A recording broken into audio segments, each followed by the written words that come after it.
Oh, it is good to be back. I hope you are all ready to start your franchise modes because I am so happy and relieved to announce that my custom roster, REAL2019, a full ratings overhaul, PFF inspired, is now finished, available right now on Xbox One. And if you're new, probably wondering what the hell this is all about, so we're going to use this video to break down my roster, why it dramatically ups the realism in your franchise mode, and why once you've used it, you simply won't be able to play Madden again without it. But first, guys, this game has only been out officially for a little over 200 hours, and EA gave me this game early, so I did get a head start on this, but I already have 192 hours on this game. Yet, more impressively, I've only played like 5 games. So look, the fact is, I do have bills to pay, and creating this roster comes with some sacrifices. It's not like EA's out here writing me checks. So, if you guys want to show your support and ensure that I do this roster on future Maddens, if you view this as a sort of downloadable content, and like many others, simply can't play this game without my roster, myself included, please do consider the 2 easy ways there are to show your support. First is a simple PayPal donation at paypal.me/tfgfootball. And second is to become a pledge on Patreon, where you will get cool perks like access to my personal Discord server, my fantasy draft guide, and exclusive access to videos here as well. And I do need to quickly thank those that have already done this on Patreon. 39 of you. Thank you. Special thanks to my MVP level pledges: Elijah, Jacob G, Matt, Dax, Jacob X, Jack Bar, Nico, and Jared. You guys are absolute rock stars. Thank you. And then a special shout out to Madskins, who just a couple days ago contributed a shocking $77 in order to reach my stretch goal there that will bring this roster to PS4.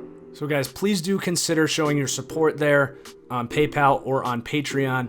And then yes, this roster will be coming to PS4 now. We just reached my stretch goal on Patreon. Now that said, I have a very full plate right now. I need to get the draft class done. Still have deep dives to finish before the season starts. And all on top of working for PFF here with the preseason underway. So I'm doing what I can. I'm putting a soft ETA of NFL kickoff for that PS4 roster. I do have some people helping me. So we'll see. I'm doing my best to bring that to you guys as soon as possible. Frankly, I wasn't expecting to hit that goal this early. And then before we dive into breaking down the roster here, a ton of frequently asked questions coming in on my Twitter that I need to just rip off here and answer so that I don't have to answer them anymore. First question is, when's the draft class coming? I am starting to work on it now. Realistically, the end of this week should all be done. I'm probably going to be putting out daily updates, adding 20-30 players a day. And then after that, I will work on multiple classes that will be beyond 2019 that implement with my ratings overhaul. And another question is, will this roster be coming to PC? I have a stretch goal for this on my Patreon. Number 3, everyone wants to know what sliders to use for their franchise mode. Look, I repeat, I've played 5 games of Madden 19, so your guess is as good as mine on sliders. If I ever feel good about a slider set, I'll make a video and upload those on the file share. And number 4, people wondering about my development trait change recommendations because I cannot edit development traits in the roster editing menu, unfortunately. So yes, there is a list of recommended development traits in the description below. All right, so housekeeping done. That was a lot of stuff, but I've been away. A lot of things I needed to hit on. But let's get into what the hell this roster is all about. So you're probably wondering, if you're new, why the hell I would take 200 hours to edit 2,500 players. Just use EA's roster. It's not that bad. Well, look, you can argue that a certain player is overrated or underrated or whatever. That's all just opinion. But on a more macro scale, there are 2 critical problems with EA's roster when it comes to using it in franchise mode. And look, I get it. They don't just make that roster for franchise. You've got play now guys, you've got competitive guys, you've got the actual NFL players that look at these ratings and talk about this stuff. So there's a lot of people to keep happy here. So that's why it makes much more sense to use a roster that is designed for use in franchise mode. And there are 2 critical problems, like I mentioned, with the vanilla roster in use in franchise mode. Number 1, the ratings, simply put, are way too high. And what this does is it makes team building way too easy. You got way too many good free agents. You got way too many players you can trade for that are impact players. If you lose a player in free agency or suffer an injury, it's unrealistically easy to team build and put a championship caliber roster out there. What do I mean by that? Well, let's pretend we were the Seahawks last year. Richard Sherman goes down? Okay, no problem. Let's just sign 81 overall Kayvon Webster or trade for one of the Falcons' 5 75+ overall corners. Oh no, Cliff Averill is out for the year. Oh, we're good. There's 6 highly capable edge rushers readily available on the market. Do you see what I'm saying? The Seahawks fell apart last year, and there was nothing they could do about it. This should be reflected in franchise mode. My roster helps do that. And the other big thing, and this is probably even bigger, is my roster is going to have an actual differentiation in talent. What do I mean by this? Well, guys, you got Amir Abdullah, Kenny Stills, Jeremy Maclin as mid to high 80s. You know who else is a mid to high 80s? Mike Evans, Keenan Allen, Jordan Howard.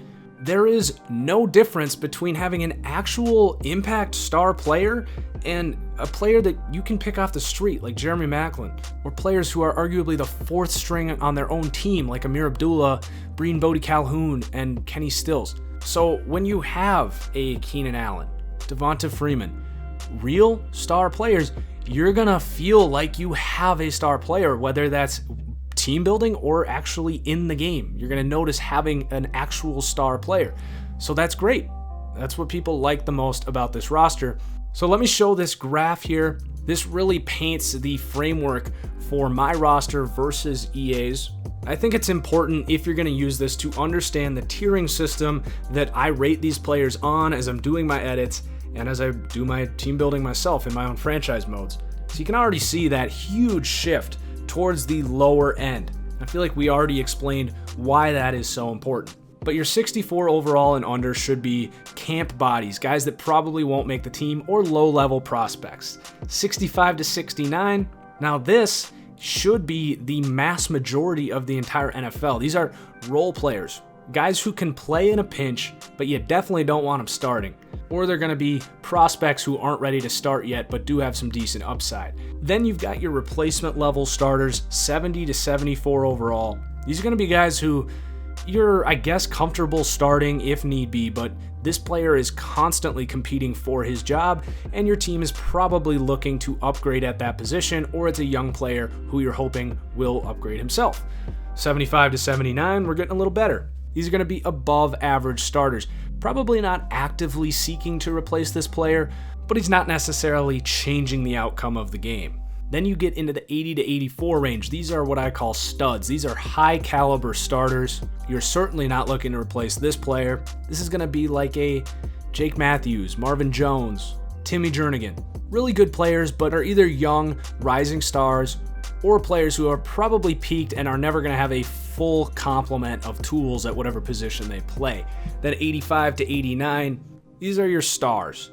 And you can see way less players in all of these top 5 tiers. So when you have a player in these top tiers, you feel damn good about it.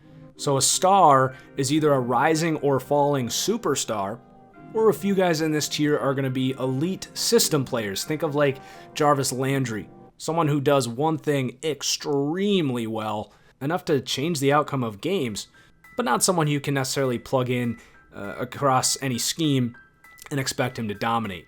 And then you got the superstars. These are your perennial all-pro caliber players. A lot of teams don't even have one of these, and as you can see, a big drop-off in the number of these players on my roster. So I hope that helps kind of paint the picture here. You can see how the lines become much more defined. When you have a player at the top, it really feels like it. And if you lose that player, it's going to be harder to replace. So that was kind of all the more macro scale changes here for this roster, but obviously you don't spend 130 hours editing a roster without serious attention to detail. So let's talk about the more specific things here that are going to impact gameplay, things that I feel are important to explain here, things that you simply won't have on the vanilla roster. So across the board, let's kick this off talking about strength. Now, strength in the vanilla roster is all over the place. On my roster, it's going to be much more tied to height and weight. Now, obviously, A good bench press, I don't think that truly applies to functional strength. So I do look at bench press, but I don't think it's that important. Also, just overall being like a total freak, like a Leonard Fournette, that kind of thing can boost your strength above sort of what it should be at your height and weight. But I mean, guys, Dylan Cole, he's 6'1", 220, has 83 strength. He's a linebacker, by the way. His teammate, Benardrick McKinney, same position, is 3 inches taller and 20 pounds heavier and has 69 strength. So just no more of this nonsense with my roster. And then just in general, players are going to play way more authentic to who they really are as a football player. And this list could just go on and on and on about micro changes, and I wish I had time to lay out all these details because there are so many players that I think are just done wrong. But just a few examples here. Take Marlon Humphreys, a big physical corner. They give him that high strength, yet he's got some of the worst block shedding among corners and really poor tackling. Same thing can be said about Malcolm Butler. Minkah Fitzpatrick was drafted as a really good run defending corner who's going to play in the nickel, and he's a terrible run defender in the vanilla roster. Budda Baker, one of the better man cover safeties who's actually listed as a corner for us on PFF. He's got 63 man coverage. Armani Watts, a rookie safety for the Chiefs, not a great athlete, but great ball skills. Really good run defender, can strip the ball, all that stuff. No playmaking traits at all in this game. Keanu Neal, safety for the Falcons, really good player. I've got him ranked very high for me. But they gave him 85 zone coverage. That's not his game. That gives him some of the best center fielding ability in Madden. That is not his game. He makes his money close to the line of scrimmage and lighten dudes up. Curtis Riley, a low-level guy here. No one special. Falls into that role player tier. But here's a guy who played 161 snaps at safety for the Giants last year. 52 man coverage, 56 zone coverage. What is that all about? That is not usable. I might have higher man coverage ratings than that if I went on NFL Field. Patrick Chung is a box safety and always has been.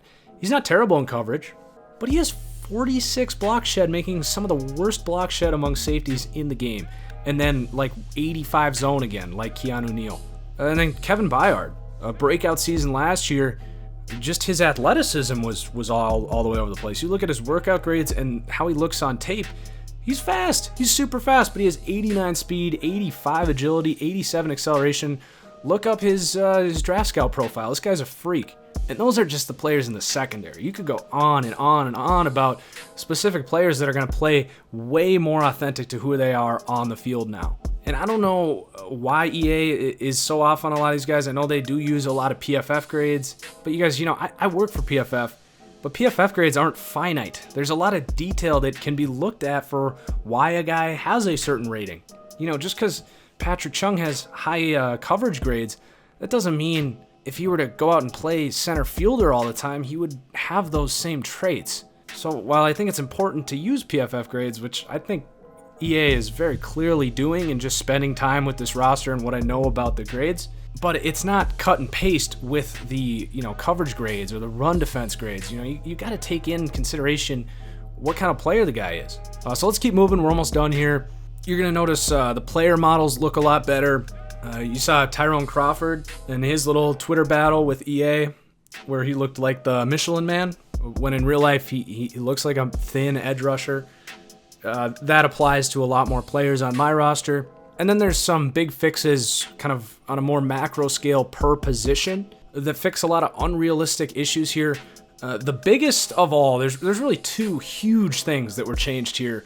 One is for wide receivers, and this just blew my freaking mind. Almost every wide receiver in this game has deep route running of 80 plus. So they implement this new positional archetype feature where scheme matters. Yet there is literally no distinction between who can run a deep corner or a deep post and who's good in the short game. You got guys like Julian Edelman and Cole Beasley with just as good deep route running as like AJ Green and Brandon Cooks. It's just like, why even implement positional archetypes for wide receivers if you're not going to take the effort to rate them accordingly? So that's going to be awesome. You're going to really have to designate what role you want those role-playing receivers to play. And obviously, a superstar is going to have all the good route running across the board, which is what that's all intended to play out as far as the positional archetype thing. So that's going to be great. And then you take a look at linebackers. Impact blocking and block shedding was a total joke. It was all over the place. It was like they took the guy's PFF run grade and applied a block shed trait just to that. But that's not how it would translate if you're an NFL scout evaluating this guy. Some players will have a good run grade if they're an outside linebacker and aren't getting blocked between the trenches. But you know, when you're a 6'1", 220-pound linebacker and you try to thump in the middle, it's not going to go very well. Now, if you're Roquan Smith or Deion Jones and you're able to kind of absorb contact and do it better than most guys your size, your impact blocking will be a little bit higher. But you're going to now have to really decide if you want a big physical linebacker who can play in the middle or a faster guy who's going to cover well. And there's a few guys who can do both, but you're going to really value those guys now. And I think this is even more important now that we've got sub linebackers in this game, encouraging you to put those smaller guys on the field. Well, if you do that now on first down and the other team is bringing out 3 tight ends, those smaller guys aren't going to play the run very well.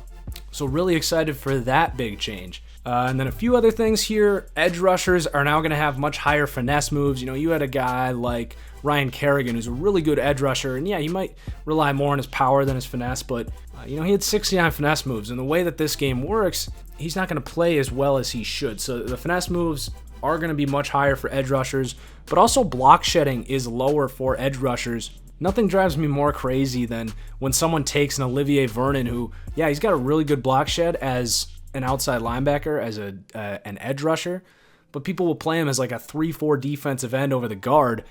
That block shed rating's not going to translate. So there is a balance there. It's not so low that if you just run stretches, they can't get off blocks, but you're not going to be able to take those edge rushers and just put them as a defensive tackle and expect it to work as well. And then, you know, offensive line, I already talked about strength, but there's offensive linemen with like 76 strength and they're 300 pounds. You know, I don't know how much this actually impacts the gameplay, but now there's no offensive linemen as far as I counted with less than 84 strength. And then the last thing here is zone coverage, especially for linebackers, is going to be a little lower. That's kind of to nerf the coverage ability of linebackers and to draw a clearer distinction between the guys who can cover really well, like Luke Kuechly and Deion Jones. So that was a full-on deep dive into this roster. I'm so psyched. I got a lot more work to do, but can finally start playing franchise mode, start to enjoy these new features. Guys, do consider what I mentioned at the beginning in terms of contributing on my PayPal, on my Patreon. I'm so excited for lots of great content coming up here. We're going to wrap up my deep dives. We're starting a TFGO League today and my Packers rebuild series with that, among a bunch of other exciting things. Hit that like button, guys, if you enjoy the video, if you enjoy the roster. It's the least you can do. Follow me on Twitter at TFG_football for all my football takes and to stay up to date on where I'm at with roster stuff. And cheers, guys. We'll see you next time.